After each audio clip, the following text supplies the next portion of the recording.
30 yoshdan keyin sog'lig'ingdagi VIP paketni amal qilish muddati tugaydi. Pul hamma narsani emas, ammo ko'p narsani hal qilayotganini ko'rasan. Orzularing ham, hurmating ham endi cho'ntagingga bog'liqligini his qilasan. Ayrim orzularing endi hech qachon amalga oshmasligini tan olasan.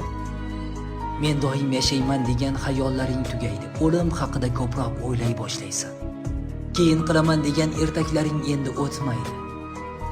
Chunki keyinning o'zi tobora qisqarib borayotganini ko'rasan.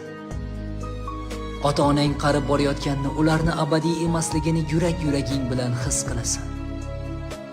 Endi seni qiynaydigan narsalar qilgan ishlaring emas, qila olmagan ishlaring bo'ladi. Va eng achinarlisi, hayotning katta imtihonlari endi boshlanayotganini his qilasan.